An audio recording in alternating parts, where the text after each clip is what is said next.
Let's do the thing that's truly after dark, and let's speculate about the salary cap. It's auspicious that we're talking about that because Sam Kerr's deal got announced today. She is here on a 4.5-year deal, and it seems like her salary's getting paid down by allocation money. People had been wondering, like, how the hell Gotham is going to be able to afford getting her here. And people wonder that because payroll information is not public in the NWSL. Drives people crazy, drives us crazy. And it's made even crazier by all of the weird mechanisms in the league that you can use to pay a player's salary, especially now with the hip rule theoretically being activated this week, although that's still being arbitrated, the grievance between the union and the league. So even though some contracts have been announced as hip compliant, what that will look like in a month or 2 months' time, it's unclear. So we thought we'd try and give it our best shot to figure out where every team's payroll status and where their cap space is on June 29th, 2026. And I date stamped that for a reason, because these things change very, very quickly. I started to put together some tools that we might be able to use to try and figure out, or at least get ourselves in the ballpark of an estimation. And then I just stopped because I quickly realized that it's impossible. Like, this just is going to have to be vibes, you know? Honestly, that you even got somewhere close to an estimated spendable allocation is shocking to me on its own. Yeah. That's the biggest place where the asterisk comes, because, like, I went back through almost 7 years of data for every single team, starting with, like, how much allocation money was available to them, and then how much they had traded away, how much they had gotten in trades. The problem is, all I can do is assume that every team bought the maximum amount of available allocation money. Probably not a bad assumption. For some teams, yes. For other teams, no. And then the other part that we can't know is, like, how much of that available spendable allocation money was used to pay for salary buy down already. Like, we know when Haley Carter was running Orlando, she used a lot of allocation money to buy down contracts. We know that Gotham is probably doing the same thing. And there are other teams here where you could probably say the same. And then you look at, like, you know, a team like Chicago, who on the face of it seems like they would have a lot of spendable allocation, but have they bought all of that available allocation money to spend, which Almost they no longer not. can do because this is the last year everybody can spend it. So it's like, yeah, I got somewhere in the ballpark, but these estimates could still be way off, and they can't ultimately drive our focus. I think what we can do is just looking at this information and a lot of the other tools that I've put here, like the number of, like, multi-year contracts teams have on their payrolls at the moment, the number of players that I have determined quote unquote high value players, which is a concept I'm just pulling from when we talked to Carter. Yeah. Well, that's thin air, but yeah. But it's the idea that she has bracketed a certain level of Orlando's payroll at the time to players where, like, these are players you pay high salary to. These numbers are highly subjective, and you might quibble with the number of players I have here. But directionally, it does kind of feel right in terms of the teams that have a lot of these players that I've noted and teams that don't. Same thing with, like, how much potential allocation money a team might have. Like, the fact that Angel City has among the lower amounts of spendable allocation kind of feels right. That feels right to me. They've run things. So yeah, we've got things that we can use to figure this out, but they are only the loosest of roadmaps, and mostly we're just going to go on our gut instinct here and try and make the best case we can for said gut instinct. Well, let's start right at the tippy top as a speculation, which is teams that are probably in excess of the salary cap as it stands right now, but are using some financial instrument beyond whether it's allocation or the to be determined high impact player rule. Yeah. Let's start there with the teams that were just sort of like, I feel quite confident that they are either spending $3.7 million this year on players or more. And speaking of hip contracts, and you can jump in and correct me if I'm missing one, I have counted 4 contracts right now whose teams have noted that they're going to be using hip money for that. That's Rodman, Sonnet, Macario, and Chawinga's extension. Does that sound right to you? Rodman, Sonnet. Yeah, they announced Sonnet's extension was going to use HIP money, and Chewinga's. We don't know about Banda or Wilson. Those are the only other two that I would say. And Wilson, we know how much Wilson's making. Yeah, and that's not over $1 million, so it's probably not that. Or it's $1 million. Yeah. Let's go with the teams that we think are at the absolute are stretching those suspenders as far as they go. Obviously, the Washington Spirit. Yeah. Who, by your metric, have 14 high-value players. I don't know how all of them are being paid, per se, but the Washington Spirit are stretching the limit of what is possible and almost certainly paying in payroll more than $3.7 million this year. Yeah, and they had among the higher, like, maximum spendable allocation money over the years. And again, they've probably spent some of that already, but like that just gave them a bigger buffer room for a situation where they might be spending pretty heftily on over half their roster. They're at the point where I'm like, I don't know how they're doing it, but obviously they are. Right. And they're being run by Haley Carter, so this would be behavior that's very much in line with how like she likes to run things. This is the thing that really will fuck us in the end in terms of our guesses and reality. It's like the teams that are spending over the cap, the way that they're using allocation money and the other benefits that are called excess benefits that they're paying for and all of these things, how much extra money are they paying as a result without knowing exactly how much allocation money you have and how much you're using it to buy salaries down. We just can't calculate it. It's dizzying, but Washington is a very good place to start just because of they are the best run team in the league and seem to know how to spend a lot of money and hold a lot of veteran contracts while also maintaining a youth base, as the Claudio Martinez signing encapsulates both of those concepts at once. Even without Rodman, they'd probably be very close to this era. Like if Rodman were just receiving some version of a normal, her last year contract, we think that they were very close to the top of the cap with whatever she was getting paid last year. We now know that with high impact player, this is a team that has always sought to and then spent money. At least since the at least era. Yeah. This ownership era. So them, who do you think is like second in most? And I'm not saying that there's not necessarily more wiggle room for Washington because there are lots of mechanisms that allow you wiggle room. But who do you feel like after Washington, a team that I think we can say is almost certainly spending to the cap before we get to Rodman's deal? Who do you think is also in that camp? It has to be Gotham, right? Yeah, if there was any doubt, the Sam Kerr deal pushes it over. Yeah. I mean, I think you look at, again, talking about like the Caroline Tish Blodgett era since the end of 2023, the way that they have gone about spending both on veterans and on youth. And with they are the team that has had the maximum amount of potential allocation money to spend over the last 6 years. And that number is really quite substantial. It's over $3.1 million. And then you think about bringing in Esther Gonzalez, you think about bringing in the Galacticos at the end of 2023, and you think about signing Jordan Dudley, players who would also probably go 1-1 in the draft if the draft still existed, probably fall in there. So you can throw Dudley into that mix, and now you can throw Sam Kerr into that mix. Those are a lot of players whose salaries probably required a great deal of finessing in order to remain cap compliant. The Galacticos, a lot of those deals could have been backloaded and probably were. And how do you pay for that? Well, probably through allocation money.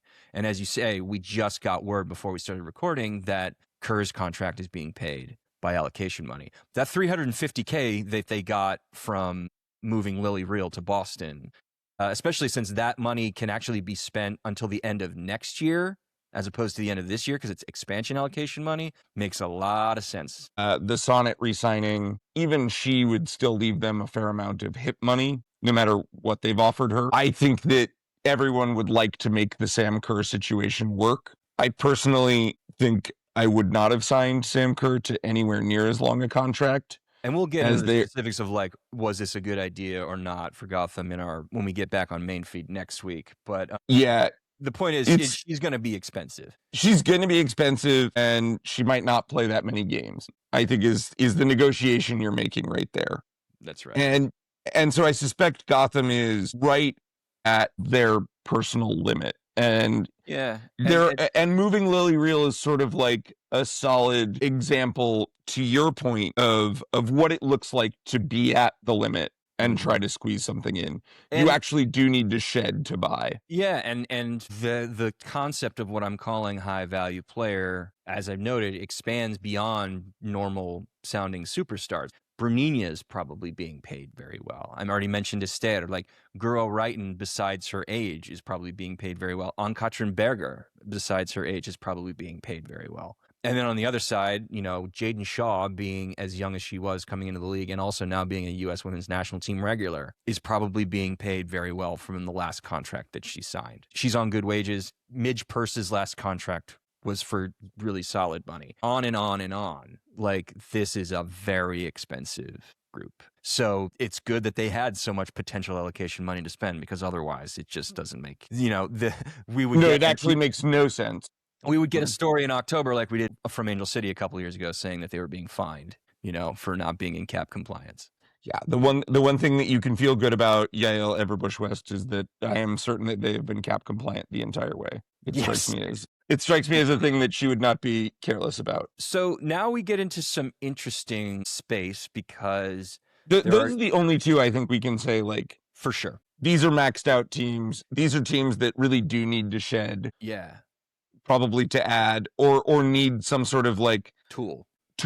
Yeah. Orlando was probably in that zone a couple of years ago, but based on like sort of where their roster situation is now, I'm not so sure that they are anymore. They actually, along with San Diego, have the fewest players under contract through the end of 2028. I think that speaks to what they are tied down by right now. I think that actually speaks to your point about like how close to the cap they must be. Yeah. And they have among the higher max, like, spendable allocation potential pools, but they probably have spent a lot of that already based on the contracts that they signed during Carter's regime. I mean, again, exactly how you want to see a team spending money, because the result was one of the best regular seasons of all time, followed by a title in 2024. I'm like, not the money was they did anything wrong by doing that. I'm just saying that no. What I mean is, like, they were using all the tools at their disposal to win as much as they could, and that probably leaves them with not very much allocation money remaining. Yeah. We know that we have a good sense of where Barbara Banda was, and we have a good sense that allocation was paying for that. And I think that when you see their spending patterns just over the last 6 months to a year, that would tell us that they were probably pretty close to hitting their ceiling, and they don't have the available resources to go over that ceiling anymore in the way that Washington and Gotham probably do. So they no longer get to play in that sandbox. But you're right; they're probably still near the top of the pile. But yes, they move on in Emily Sams to make room for a Haley Mace, because they can't have both of them. Right, and Mace is going to be cheaper because she's older. Exactly. And like that kind of decision making, I am sure that at this point, Marta is still an exceptionally expensive piece that you are bringing largely off the bench. Yeah, that team seems a little stuck. Speaking of teams being stuck, another one that's got to be like pressing up against the ceiling very tightly is the way that Angel City's payroll distribution looks. They've already been hit with a salary cap violation fine a couple of years ago. But one thing that we know, they did violate the salary cap. Yeah. But then you look at, like, I've noted that they probably have somewhere in the range of like 11, quote, high value players. They have 14 players contracted through the end of 2028, which is the most in the NWSL at the moment. And by my calculations, they have one of the smallest max spendable allocation potential pools in the league as well. So there just aren't a lot of tools available to them to legally spend over the cap at the moment. They've got a lot of money tied up for multiple years. They're the first team where I think speculation really matters here. I think one of the things that led to their salary cap violation is just the amount of money committed to Kristen Press and to Sid LaRue that probably squeezed them real tight against a salary cap. They no longer owe Kristen Press money, but Sid LaRue remains on the roster. She does. And she is expensive. So even though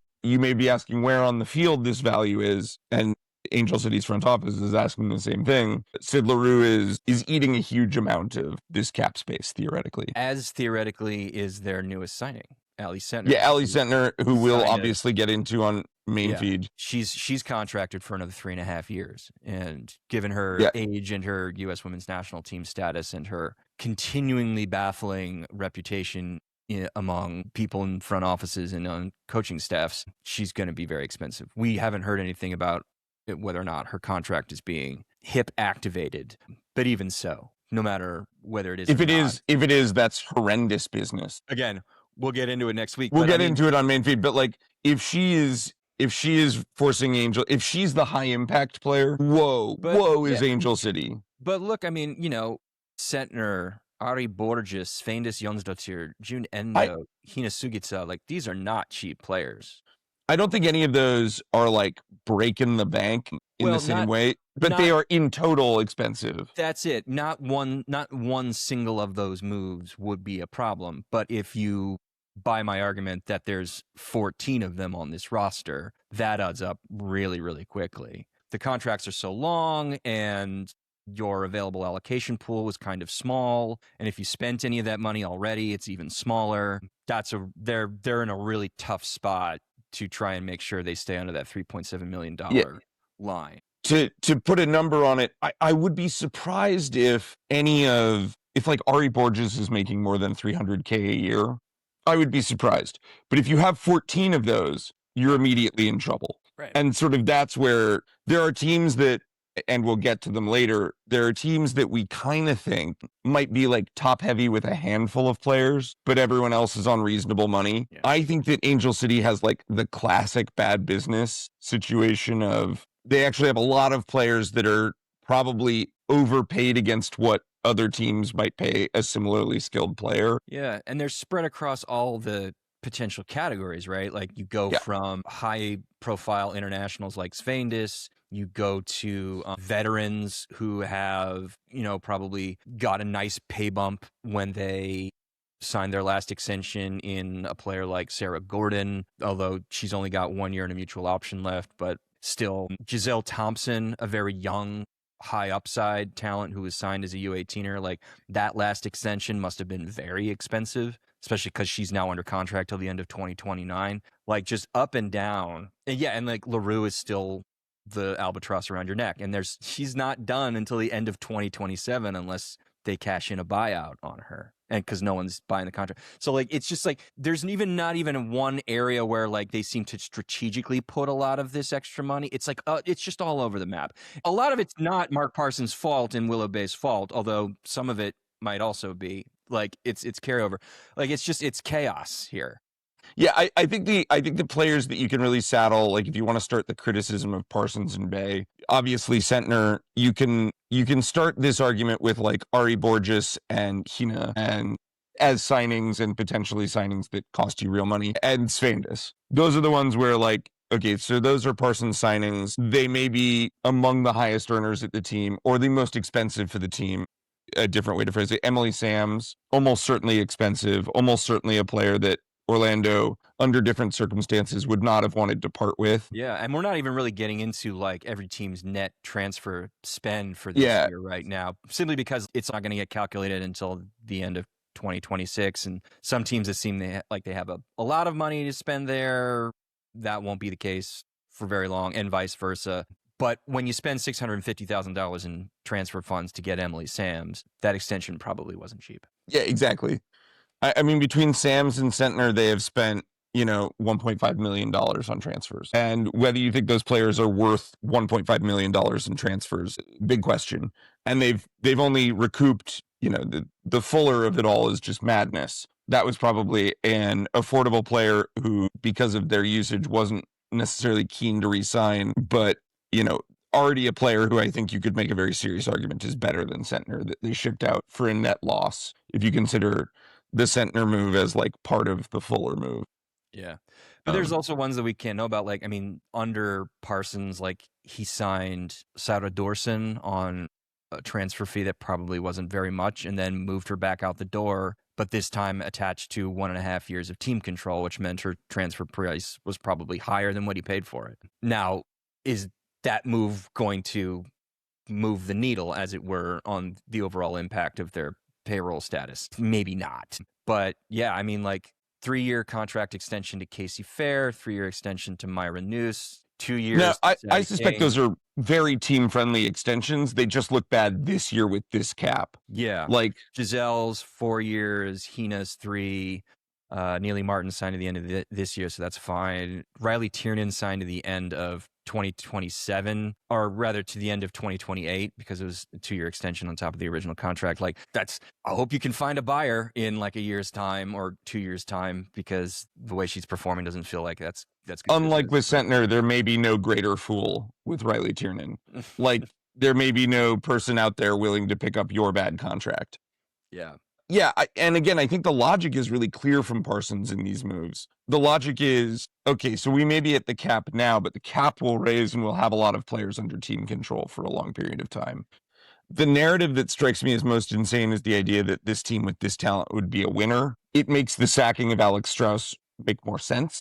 If there's a disconnect between how the talent is being viewed and what the performances are, I think we both think that they are playing basically to their talent. It strikes me as if ownership and possibly Parsons believes the talent is much greater than this. And that would make sense for why you would start sacking and swapping. And this is all like colossally bad business, potentially. So who else do we think is like close or there? Portland? Yeah, and Portland exclusively because of Sophia Wilson. Like Portland's an easy one to say, where I think Portland is, they have not activated any high impact use. They have sold Sam Coffey for a very reasonable amount of money. They have And Hina. They have slowly acquired like allocation. They have long-term contracts that were signed that I think ultimately will look pretty favorable to the team. And they've really not spent money on, and we didn't talk about with Angel City, Taylor Suarez, who I'm certain was also quite expensive as a college signing. They've not really gone out and grabbed that level of college player. Mm-hmm. And so they're not, or certainly not like that attack. Kaya Hanks probably is not that far out of there. But even their sort of expensive internationals don't strike me as, like, we have a rough sense of where Jessie Fleming is. She's not been extended yet. You're right. I mean, Mimi Alidu, Valérine Leboa, Mackenzie Arnold, these aren't, they might be more expensive than your average American NWSL player, but maybe they're not really pushing the limits just because of who they are and what they're offering, et cetera, and so forth. They found themselves with enough wiggle room to pay without high impact player Sophia Wilson $1 million a year. That makes me think that obviously if Soph Wilson's coming back to Portland, not obvious, but we've just discussed probably the most likely candidate for her to arrive at.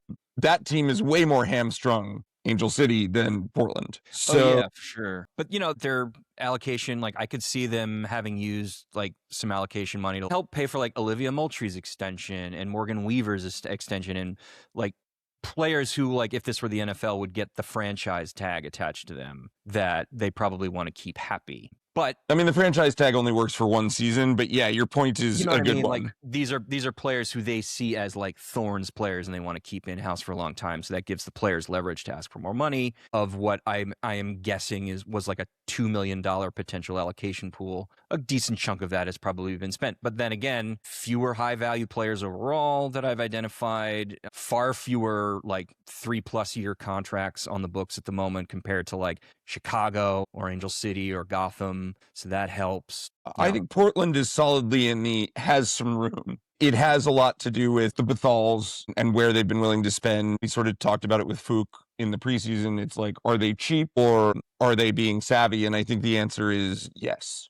Like our speculation on Angel City, like they want to take a run at signing Wilson, speaking of franchise player, and you're going to need a lot of money and a lot of tools available to you to do that. Yeah, frankly, like no matter what you think of Trinity Rodman, Sophia Wilson should be on Trinity Rodman money or more. She knows that. And hopefully they are also trying to take a run at like a high impact international number 6 in the summertime. Who knows if they'll actually do that, but you hope that that's something they're thinking about. But that also won't be a cheap contract either. So will we say that they have room by the end of the season?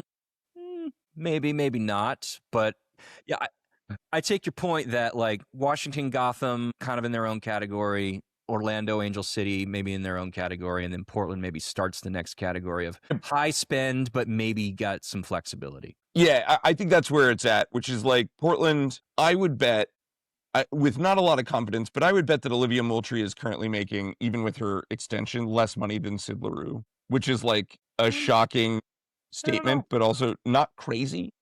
I don't know.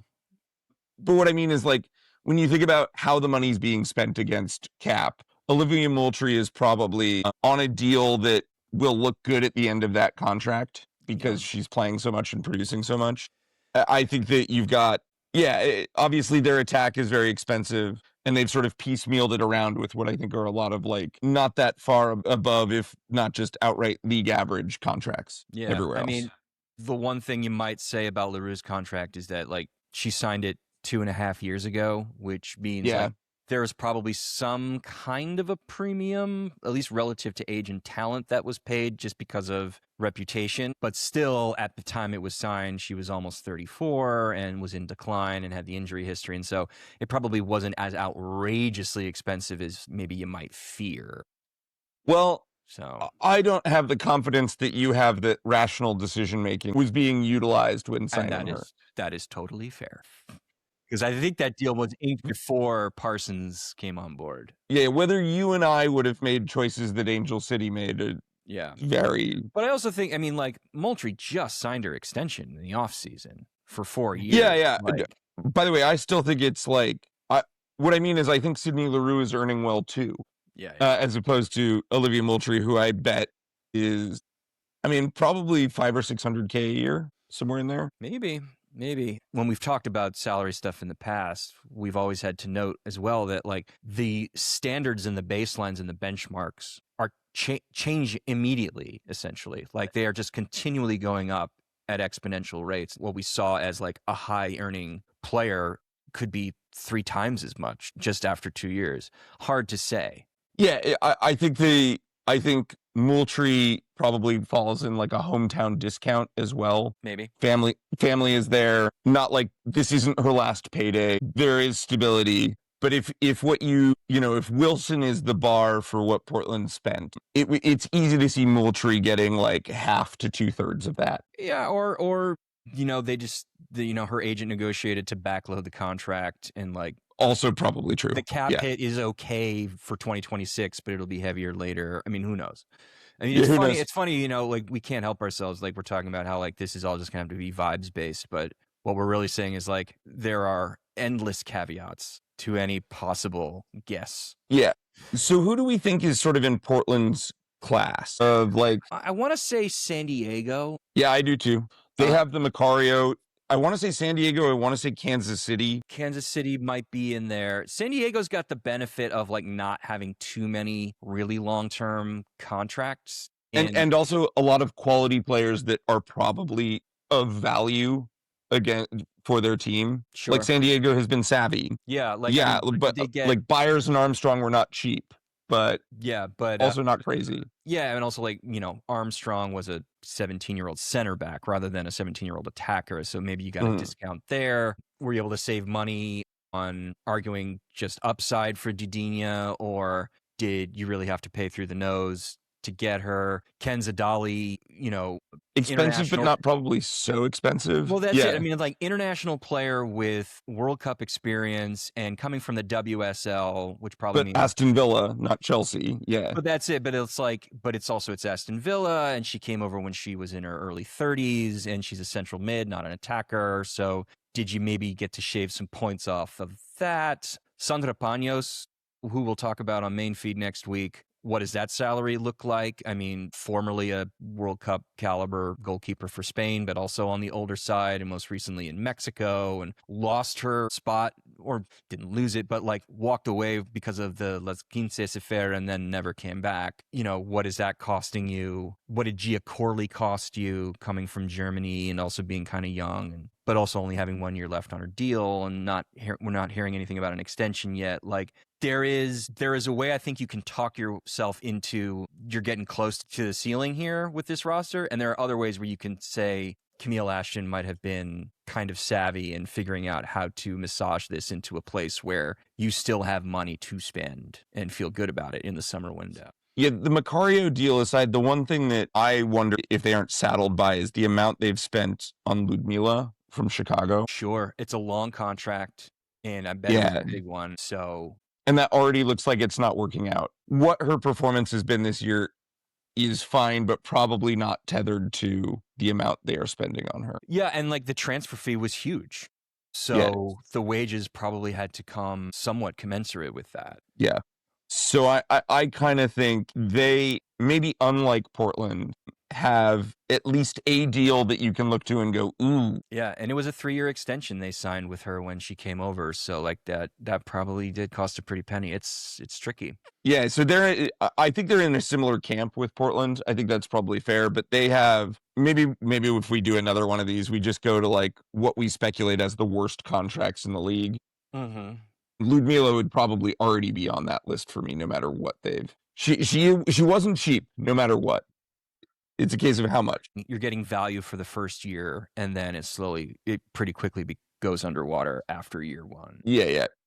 You hope to get a lot of value. If you play in an NWSL championship there, and if Ludmila scores some goals for you, then you would say, fine, burn the cash. It was worth it. I think Gotham has taught us the point is not to be maximally efficient. The point is to win. Yeah. Like it's great to be both, but just win. Yeah, and be mindful of like when your window is opening in order to win. And I think San Diego believes that their window is open, and I think that they are correct in thinking that. Yeah, they are playing like a team that feels like this year they can do it, and maybe next year. So Kansas City is interesting because... Super interesting. Because Chewinga extension, it's using HIP money. That alleviates some cap pressure, but it finally seems like she's being paid fair market value now, even though ironically it's only 1 year added to team control. That contract absolutely got ripped up and got started again because her agent was like, you are paying this woman now. But after her, who do we think is really making serious cash? Alana Cook is probably making a good wage, even though we haven't just seen her play very much because of the injuries, but her reputation and like her last contract with Seattle would indicate that. Michelle Cooper is probably getting paid pretty well. Croy Bethune's getting paid pretty well. Mm-hmm. Lola Bonta is getting paid well, but like... Well documented that she was being underpaid. Yeah, like she got underpaid and then maybe just got paid rather than got paid, you know.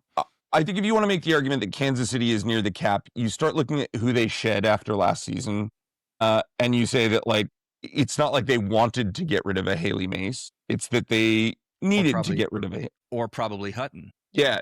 I mean, who knows? With the Hutton thing is like so insane. Yeah. It still looks crazy to me. Obviously, bringing in Bethune for Hutton was probably like for like, with Hutton possibly demanding more money in extension than Bethune might have. But it is pretty like for like there. Vanessa DiBernardo is probably on fine money. They just have a fair number of like aging attackers. And again, it's sort of in that camp of like Vanessa DiBernardo is probably like a Jesse Fleming, where it's like, this is not a cheap player, but this isn't breaking the bank. It's just if you have a bunch of them. And I kind of think that Kansas City has probably walked their way to the cap with a bunch of $200,000 contracts. DiBernardo's probably in that 200K zone. Debinha signed an extension just a year and a half ago, and almost certainly expensive. That was a very, very big pay bump. So even though like they haven't activated the option yet, like her impact on this year's cap is probably pretty severe. And then I bet they have some of the more expensive defenders in the league. Not incorrectly. I mean, that's a question. So I mean, we mentioned Cook, but like I don't know if Elizabeth Ball and Gabby Robinson and Ellie Bravo Young and Izzy Rodriguez are maybe getting paid like that. Well, Ball was a free agent and returned, correct? But on a 1 year plus a mutual, and she's a 30-year-old center back. So no, it's possible she's not on crazy money. I just think that who knows if Mary Long's even getting paid as opposed to just on an allowance. Yeah, right. It's more of a babysitting deal.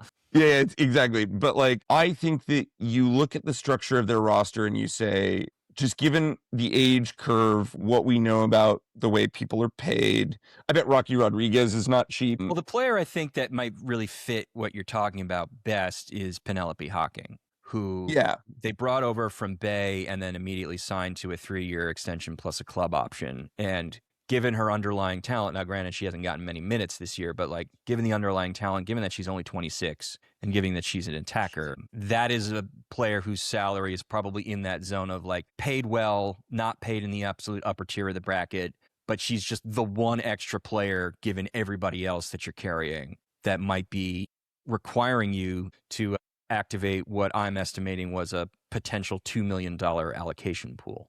Mm-hmm. You know? Yeah. I mean, I suspect that shipping Sentner out coincides with money that they needed for Chewinga. Shipping Sentner out is just good business. Sentner's an odd one because, I mean... They didn't re-sign her. Exactly. Yeah. So she was still on her rookie deal, and granted, she went 1-1, and, you know, she was young and everything, but, like... That probably puts her in the 1 to 200K camp as opposed to more. Exactly. It's like, you're not Trinity Byers and Jordan Dudley where, like, you would have been 1-1, but, like, you're now working in an open market, so that's driving your price up. Like, she was drafted, and going 1-1 is much more expensive than going 1-4, for example. But, like, I think that contract was probably pretty team friendly, and Kansas City didn't end up on the hook for it and ended up making what, like a couple $100K in profit once you factor in what they paid. They flipped her. What they paid Utah, what they have to still pay Utah in the sell-on, but then what they got from Angel City, like, it ultimately was a profit deal for them without them having to, like, take on extra salary concern. Yeah, she was $600K, I believe, from Utah. Yeah, and it got spread out. It got amortized, which we knew that, like, there was a couple $100K that they were still going to have to pay this year. But even factoring that in, and then even factoring, like, whatever sell-on fee they're going to pay, they're still coming out ahead. Now, granted, that's affecting the transfer budget, and that's not really what we're talking about. But what is meant to sort of fit into the narrative is, like, they actually kind of managed their exposure on her. When it's all said and done, we will review this week as we talk about it. But I think it's fair to say that, like, Kansas City sampled the wares and decided not for us, and did so without incurring, like, serious financial penalty. Yeah, so it's my feeling that I'm happy to put them in the, like, Portland, San Diego tier, but I think they're probably on the lower end of that tier. The only other thing that makes me think that they're sort of approaching maxed out is you just know the Longs would spend a lot more money if they could. Well, there's some debate about that, actually, on, like, how they actually behave. You know, they like going after the pretty baubles in the shop window, but it also seems like maybe they can be a little penurious in other areas. Yeah, but we said the same thing about Portland, which is to say, you know, like, I think the Longs and the Bethals are probably very much of a mind, which is like they are inherently cheap people who have probably found themselves still spending very close to the cap to win. The problem of being cheap and wanting to win is a real one. You know who else I would throw into this? And it's because of how they've laid out all of this money. I'd throw Denver into this crew. I thought you might say that. They had the lowest initial access to transfer funds than any other team because they're coming in late as an expansion side. But we're still handed $1 million in an allocation budget. But they get to spend it until the end of next year like Boston can. But based on my calculations, like, barring whatever they've already paid for salary buy down, they probably have around 715K in allocation. You look down up and down the roster, like, Pauline Perrault-Magnan may have cost a little bit extra than an American 34-year-old backup keeper would have. Melissa Kostler probably cost something, just given the age, even though she was coming from Hoffenheim and not Bayern. She's still a international striker who is on the right side of the age curve. Across the board, they showed no desire to not sign sort of like peak/post-peak players on their money deal, Janine Sonis. And then Lindsay Heaps, even if she's high impact, ultimately, is really expensive. It's going to be really expensive. And not like Ava Gaetino is cheap, coming from PSG. I think almost functions as an international. Yeah. I think that this is where you see them supplementing with, like, Emma Regan. Those are the players that I think that they've been very cheap with. Yeah. or Devin Lynch, who has soaked up some decent central midfield minutes. Megan Reed, same deal. But you're right. Heaps is a 4-year deal, which is a lot of future money that you're tying down, especially if you are trying to backload it to keep yourself cap compliant this year. Jasmine Akey might have also been a very high first round pick who could have been expensive given that she's on the open market and she's only 21. I mean, we haven't seen her because of the injury, but the initial contract might have been pretty high. You wonder about like what they paid to get Una McCormack, who would have been a high first round pick when she came into the league a year and a half ago. I see where you're coming from. Yeah, and again, it's also like the mid-career. It's the Kaylee Kurtzes. It's the like. There's a center back that probably costs you $300K. Abby Smith, even though she's an older goalkeeper who had been playing a lot of backup minutes, like she's still an NWSL vet whose agent could make a very good performance-based case for why you should pay her. And now she's getting starting 11 minutes. So yeah, Ali Brazier. What are the elements that we see as like probably pushes you towards the cap? You have one or two players that are like absurdly expensive that we just sort of know are big ticket items. And then you have a bunch of players that are either on a new deal or established pros in their late 20s. So this team to me is like very much pushing the envelope of like what is available to spend. They have fewer tools available to make it all work. So, $715K max allocation potential budget right now could be a lot smaller if they needed to use large chunks of that to get some of these contracts bought down. Yeah, and we also just don't know how much like Eva Gaetino cost from PSG. Right. But U.S. women's national team experience, early 20s, at one time had like pretty strong pedigree and is coming from one of the top 5 leagues in Europe. Yeah, I would not be shocked if they had to shell out for her. Yeah, but again, like who knows? Maybe they got a sweetheart deal with this and she wanted her way out and PSG allowed that to happen. Like we don't know. But as you say, one or two of these, fine. But you add it all up and in all of a sudden the picture in full looks much less favorable. Yeah. And again, it's not about less favorable. It's just, I mean, I think it's less favorable next year, but like what they were attempting, the ethos of like what they are attempting to do in year one, they may not achieve that, but they've spent like they're going to.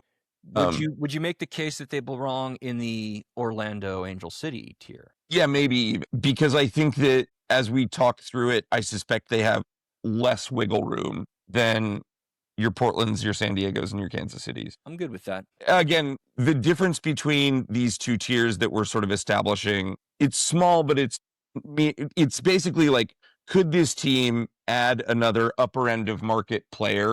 Do you think they could do that without like bending over backwards or reshuffling their roster a huge amount to do so? We know with Gotham that they had to reshuffle. So they're in a sort of separate tier.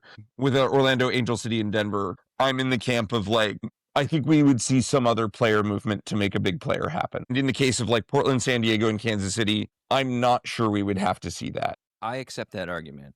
North Carolina is interesting to me. Because I feel like North Carolina is a tier down from here, which is I suspect they have some real space that may need to be used entirely on Manaka Matsukubo, like, but who knows? Where are you with them? Well, this is just the thing. Ashley Sanchez is costly. Riley Jackson's extension was costly. Kaylin Sheridan. Evelyn EJ is like one of those sneaky players that was probably pretty expensive coming over from Sweden, especially given the fact that they tied her down for 4 years. Yeah. But like exactly why you sign a player for 4 years.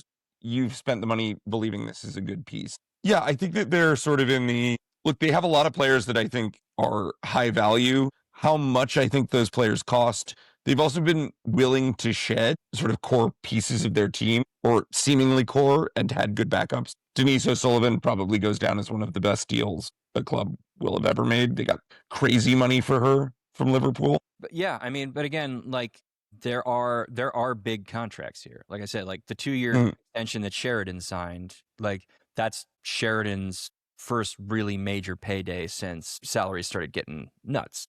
So, I mean, that had to go for a lot, you know, like again, like I mean, possibly goalkeepers strike me as like probably measured in a different way. Sure. But this is Kaylin Sheridan we're talking about. Yeah. Kaylin Sheridan's very good. I suspect she's on.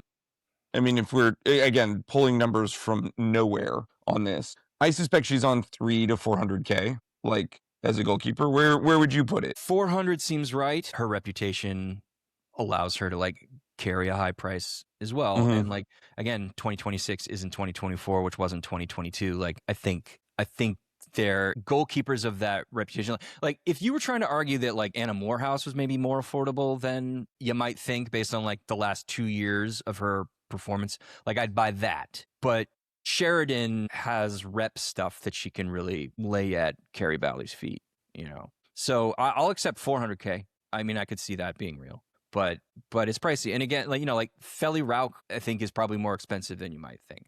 Like Shinomi Koyama. Feli Rauk's in the camp of like, I expect that player to be $250,000. Yeah. Shinomi Koyama might be more expensive than you think.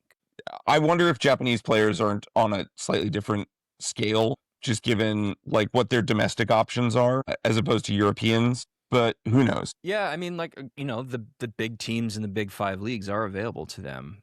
And I think Japan... By the way, speaking of Japan, they just scored against Brazil, their men, and are winning that game 1-0 now. That would be quite the upset.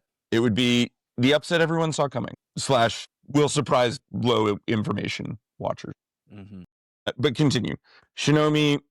I'm with you, by the way, that I think Shinomi's probably like not that cheap. Yeah, I mean the point system that makes it impossible for so many internationals to get into England if they're not already on the continent would have sealed off Chelsea, Arsenal, City, and Man United from Koyama's market. But yes, but Bayern, Lyon, PSG, or Real Madrid, Barcelona, like teams that would want to spend on continent could have been available to her. She had a very high upside reputation when she came in, and she was young, and they signed her for a lot of years. So, like, I think she was probably pretty pricey. I mean, I just don't know whether that's pretty pricey, like 225K or 400K, and right. that would make a huge difference here. Right, but like other teams, like we're starting to sort of rack those potential players up here. Like, so do you think North Carolina belongs in the tier with like Portland? Structurally, I think they're similar. Yeah, I mean, this is I think the one that I've had the biggest back and forth in my own mind about, and their allocation potential is fairly high. Again, we don't know how much they've used for it, so like, I mean, I can be talked out of pushing them a tier below that. They're certainly not LA, Orlando, Denver. No. I don't think that at all. It's a question of whether they're a tier below Portland, Kansas City, San Diego. My one distinction here is they will be in the tier with Portland, Kansas City, and San Diego the minute they re-sign Manaka. And if they don't re-sign Manaka, they are not in that tier. Like, needs to spend high impact money on a player that is high value. They just don't have, because Manaka is not on a new deal yet, they just don't have that player that, like, they don't have a Macario, they don't have a Wilson, they don't have a Chewinga, and then they don't have sort of that runner with them. Like, Ashley Sanchez is almost certainly expensive, but like not crazy. I just wonder where the top end. I'm totally fine with them either being in that tier with Portland or not. Portland, San Diego, and Kansas City, because I think like maybe the best way to go here is to just go to the cheapskates. We're in the sort of murky middle, and we don't know how many tiers we want to go to, but like, let's go to the cheapskates before we move North Carolina. We know that North Carolina is not in the cheapskates. The cheapskates are Utah and Louisville and Houston. I mean, Chicago, I think, is like probably the saddest of these, which is to say, I suspect they actually don't have a ton of room and they've just spent it all terribly. Yeah, well, they're a team that theoretically could have as much as $2.6 million to have spent in allocation money. Did they purchase all of said available allocation money? And when purchasing it, how did they use it is the question. But so, it could be that they are just cheap and not spending any of those extra resources, but also not spending a lot on payroll at all. It could be like what you're hinting at, that they actually are carrying a fairly high payroll with a lot of dead weight contracts attached to it. I personally kind of lean toward the former, because I don't know who you spend allocation money on except for maybe Jordan Haitama. Yeah, Yvonne Chacon, Leila Uahabi, Jordan Haitama, Julia Grosso. They've made bad but not cheap foreign purchases. Yeah, like Sam Staub and Mal Swanson also are in that conversation. Mal Swanson's deal now looks very good. Yeah. Like the changing of the guard is that Mal Swanson's deal, I mean, not very good in terms of minutes she's played under this contract, but very good in terms of like future value. I don't think Michelle Alozier is cheap. We know Natalia Kuika is not cheap. Yeah, I don't know. I mean, Alozier, like, I look at a lot of their long-term deals, and I don't know if they are. They kind of feel like deals that are going to fuck them next year and the year after, maybe less than they're going to fuck them this year. Because like Alozier, I mean, I get what you're saying about Alozier, but also like Alozier's market value, I think, is really reduced over the last 3 seasons. And I think 15 other teams know that. Right. So, like, did it actually cost them a lot to sign an extension with her? You know, like a lot of the younger players that they signed, like Delarose or Aaliyah Farmer or Elise Evans, like those are long deals, but those weren't ever going to be college signings that were going to go 1-1, 1-2, 1-3. I got to tell you, Elise Evans better have been cheap. So that like those are not deals that make me think that like their AAVs in 2026 are harming them. Just at least in terms of payroll flexibility. Like I agree that like Uahabi probably was expensive. I think Maitane was probably not different than that. She signed a 2-year extension at the beginning of 2025. But see, Evan, this is timing, where I think like would that have been very costly? but again, I think it's like you got a $3.7 million cap, and Maitane was signed probably like a starter, so you're looking at like a 350 to 400K player, and like that's very expensive as you go down the line. And I think that they could be. I think Chacon was probably very expensive and just hasn't delivered. But they spent what, like $500,000 on her just to bring her in? Transfer fee? Maybe more. I don't remember. But take a look; it's bad. So I kind of think that they're really pushing it. I bet Staub's extension was expensive. Oh, for sure. No, I'm definitely not arguing that. Jameis Joseph's extension was expensive. Like, yeah, I'm on board with that. I don't think this roster is anywhere near aligned with Houston, Utah, or Louisville in terms of like what they've spent. Like Houston, let's talk about those 3 teams really quickly. We don't have a ton of insight other than to say that I think Louisville has constantly, just about Louisville, like any time that they've been able to cash in on a transfer, they've done it. Any sort of expensive player has sort of gone out the door, bar, you know, your Taylor Flints, who I think was not that expensive because she'd sort of what had happened in San Diego. I disagree with you there, but I do agree that like beyond Taylor Flint and Emma Sears, like how many and Savannah DeMello. Yeah, but like DeMello's contract is almost up. Like the extensions that they've signed with players like Flint and Sears recently, I think were pretty high value. But beyond them, who else can you really point to say that they've tied up either in a signing or extension for a lot of cash? God, you know who I bet wasn't cheap for Chicago? Katie Atkinson.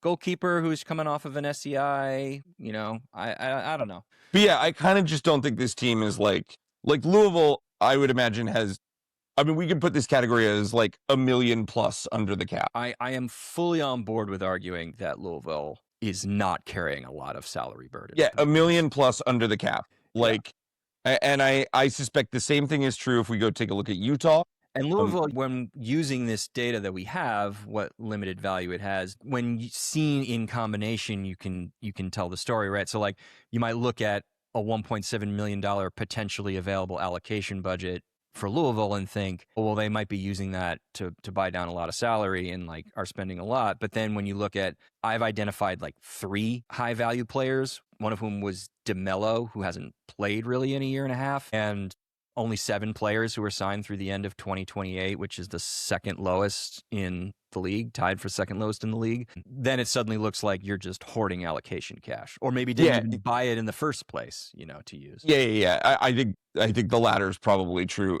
Yeah. If we were going to set a tier that was like $2 million under the cap, potentially, Louisville's like your first candidate team in that. Might be the tier. only team, actually. I bet Houston's around there, given the shipping off of their most expensive players in Sheehan and Ryan.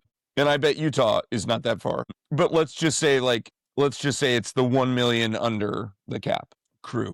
So let's talk quickly about Utah. Where is the money being spent? And again, lower ceiling of potential allocation because they came into the league in 2024. But even so, when you compare their allocation net to Bay, who came in under the same circumstances, it seems like they have sent a lot of allocation money out the door, leaving them with precious little to offset contracts. So the extent to which that is necessary for them, I guess, is what we can discuss when you look up and down who's on this roster, who are the expensive talents here. On Utah? Mm-hmm. Yeah, I suspect that Chloe Lacasse is not that bad. I suspect that the McGlynn extension was expensive. Alex Lahuerta's contract, I think, is pretty substantial. Which is crazy and sad. Mostly just because she hasn't been able to play very much. Yeah, exactly. But I suspect like Nuria Rabano and Ana Tejada are not that bad. Maybe Yanni not. Thompson is not that bad. Like, I don't know what they ended up paying for Palacios. Obviously, it was a big ticket transfer fee, but not from a market where she was commanding a huge salary per se. But you do wonder, I mean, just given the position, given the years, given her reputation with the Mexican national team, if there was maybe a little bit of a premium there. But even maybe so, not a like substantial one, but even so, like I bet Narumi was like not that bad, not that expensive. I wonder about that one. I still think this team has $1 million plus available to them to spend. Yeah, no, I'm not arguing that. I just think that, you know, there are a couple places where I think they've probably spent some measure of salary, but they're the opposite of a lot of the teams that we're talking about, where like you can only point to one or two isolated examples. You can't point to like a slowly growing list that in aggregate paints a pretty expensive picture. And then let's talk about Houston. Mm-hmm. I think you need look no further than the signing of Miljana Ivanovic to like say, wow, this team is like, even when they're spending big, is not spending. Well, it's we getting conflicting signals. Like Malmo is certainly saying it's the most expensive transfer in their history, but it's Malmo, which I don't think necessarily means a lot. Yeah. But and that's the only hard fact we have about the fee, which really is just painting Malmo in a good light. So take that with a grain of salt. But you're right. I mean, like Ivanovic, Jane Campbell's money is big. Avery Patterson's contract was big when she signed the extension. But you're right. After that, where are they spending the money? Kind of. Yeah, and like they've shipped off their investment, like Sheehan and Ryan. They've shipped them that I think really pushed that line. Yeah. I bet Lisa Boatine's not super cheap, but like also not breaking the bank crazy. I bet that they have fullback in an emerging market, i.e. Serie A Femminile. Yeah, I could see that being reasonable. I suspect that like their young players are all reasonable. Again, they went and made a bunch of good college signings, but were they 1-1s? They were not. Even if they signed 4 first-round picks or 2 first and 2 seconds, I don't think that's that crazy. I bet Maggie Graham's not on crazy money. I just look at this team and I don't see where like the crazy cost is. So they strike me as, and everything we know about their sale or lack thereof. I think this 3-team tier of Houston, Utah, and Louisville has over $1 million available to them. Yeah, and I just don't think Chicago's part of that. Like, sadly, I get where you're coming from. I do. Yeah, like Chicago just has a bunch of players where you're just like, really, you spent that money then? Let's figure out who else is around them. Seattle, Bay, and Boston are the final 3. Seattle, I fear for. No, I mean, good for them to get out from underneath Jordan Huitema. And then I suspect that like James Turner, McLernon, Fishlock, these are all Huerta, Biondolo. You just forget about that. Yeah, I mean, like this is the last year of Fishlock's contract, last year of her professional career. And the last extension, I'm sure she got a hometown plus your 37 discount. Anghara James But she was still expensive. Expensive, but like I think this is a place where I think like looking at all of the players in the aggregate, I think there are caveats to most of them. Like I don't think Phoebe McLernon's on like big wages. No, but I bet it's like 200-something thousand. But you know, how many can we count beyond that? Like maybe Maddie Darlene. Oh God, we know Mia Fischel's bad. Mia Fischel's contract is big. They're hard to assess because so little of the money they are spending is currently playing big minutes. And so it looks like a cheap team, but it isn't a cheap team. Like, Lynn Biondolo is not cheap. I know, but the direction that we've been sort of heading in is that, like, you kind of need, like, 5, 6, 7 of these players that could potentially be on, like, mid or, like, low to mid 6 figures to really make you feel like a lot of your payrolls being accounted for. And I just don't know if I see that threshold being crossed here. Biondolo's a big contract, sure. Fischel's a big contract, sure. Biondolo, Fishlock, Fischel. Huerta, I remember being expensive, and she's national teams. No, Fishlock has been going year to year for the last 3 years. So she signed an extension this year for 1 year. I don't think that's expensive. I don't think that's not expensive, but again, like we're trying to figure out like how do we get to sort of that threshold that we've been. I suspect she's 350, 400K. Again, I just don't think people think about it the way we do. Yeah, but I mean, I do think about it the way that we do, and I still don't think that she's on that high a level. Yeah, I bet Claudia Dickey is no longer cheap. Fair, but I just look them down. Like Bug hasn't signed an extension. I don't think she was very costly. Other players. No, I'm with you on that. Like Madison Curry isn't on a big salary. Emery Adamas, I don't think, is on a big salary. Like maybe the Meza extension, but also I could easily see that not being like super crazy. Yeah, I don't think they're in the. Okay, I'm with you. I don't think they're in the. They're not in the Utah, Louisville, Houston bracket for sure. I just aren't really seeing them in the Portland, San Diego, North Carolina bracket either. If we're defining the Portland, San Diego, Kansas City bracket as probably has room to make one big move or like two small ones, Seattle's not there. Yeah. Seattle's probably in the bracket of like has the money to do like one big and two mediums or like potentially large allocation budget that like I don't think has been spent on a lot of players right now. So there's maybe some flexibility in using that. I'm fine to put them in this sort of like in the could make a big signing and still have room. Yeah, I think that's right. So if that's what we're calling the tier, like North Carolina lives in limbo because that big player is Manaka and they already roster her. But maybe North Carolina and Seattle belong in the same tier here. Well, let's put them there and just see how we feel about it once we talk about Bay and Boston. Yeah. And I think Chicago's in its own thing where it's just like, wow, that team's actually fucked. Like a different tier of where it's fucked. I think Boston probably lives between North Carolina, Seattle, and then that cheapskate tier. Because like, I think that with Boston, beyond, I mean, they just spent very real money on Lily Real, but that contract's not that bad. I think with Boston, Amanda Gutierrez is expensive. Any of the other signings that they have, I bet are not that crazy. I think Casey Murphy was expensive. Oh, yeah, and Casey Murphy was expensive. Yeah, but I get you. I mean, after that, like, how much did Aissata Traore really cost, even though you're getting a lot of impact for her? How much did Alba Cano really cost, even though she's coming from Barcelona? She was mostly playing with the B team. Like, totally. Jorling Karabali, position, age, you probably didn't have to spend insane amounts of dollars. Ella Stevens is an interesting question. Like, how much did she cost? Don't know. Yeah, she might be on the more expensive end of this. Nichelle Prince might be on the more expensive end of this. That said, I can't imagine Boston doesn't have some very real room. Could Boston sign another big player and some other supplemental pieces to push them further? Yeah. So we think they're in right now. We're putting them in the North Carolina, Seattle. Yeah. That feels right to me, I think.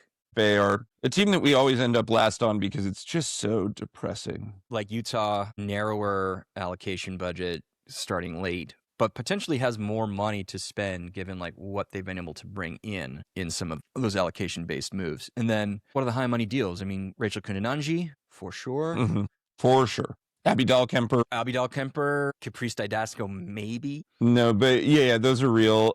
Claire Hutton and Kennedy Fuller now. Yeah, depending on what the extension, Hutton for sure, whatever Fuller's extension looks like. Yeah. Who knows? B-Bar was close to a 1-1. But B-Bar, but maybe not that expensive. Right. Again, position and age, I think maybe allowed them to get a bit of a discount there. Taylor Huff, same deal. I don't know like how much she cost. And then like this team is one maybe more like Chicago where I'm just like, I bet a lot of these pieces that are underperforming are bad.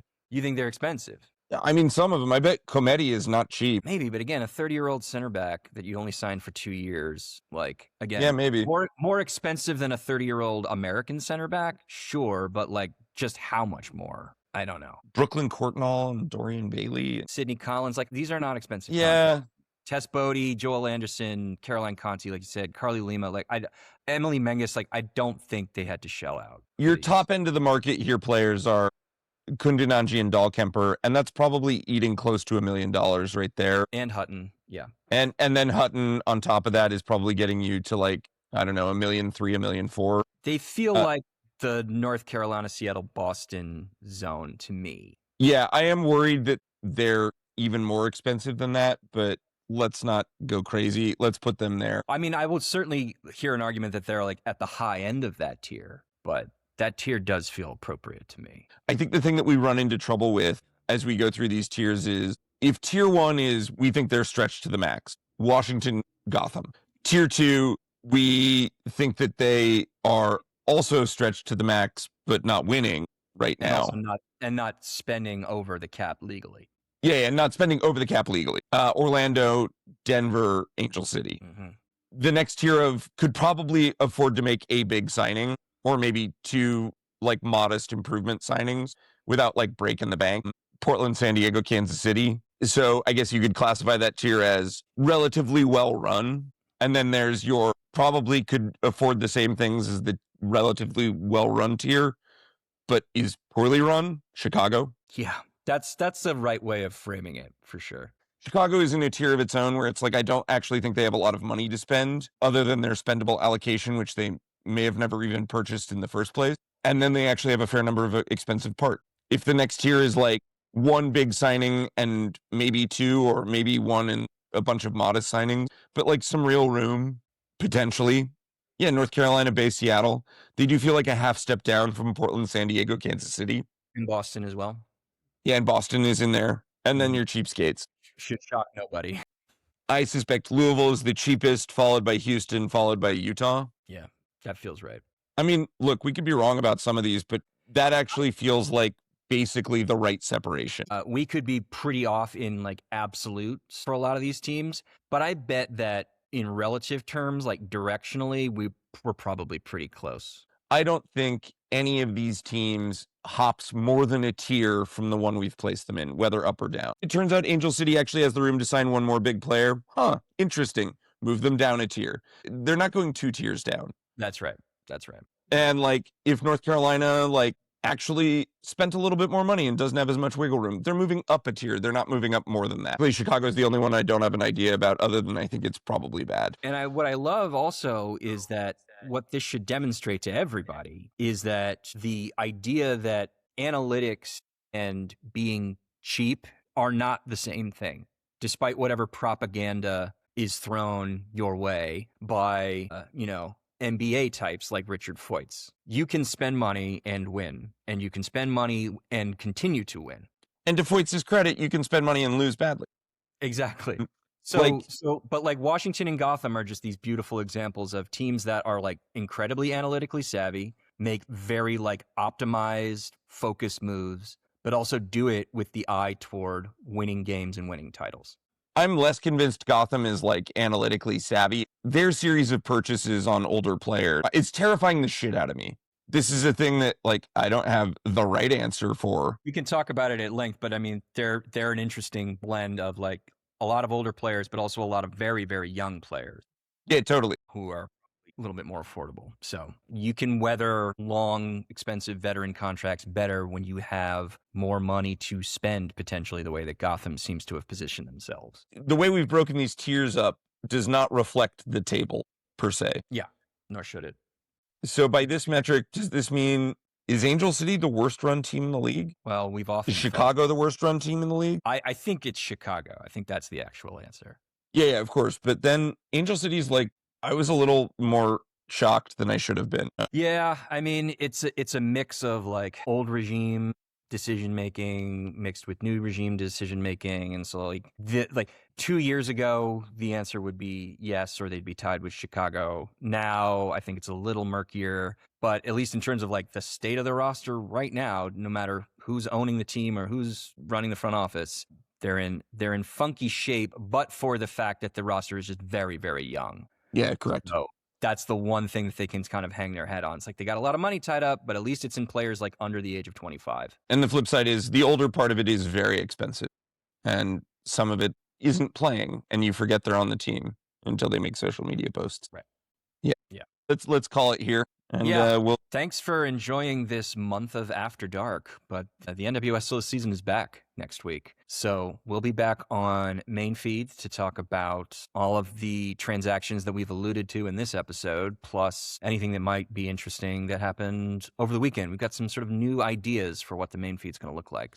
Yeah, very much so. Tune in for that. Back to our regularly scheduled programming. Bye.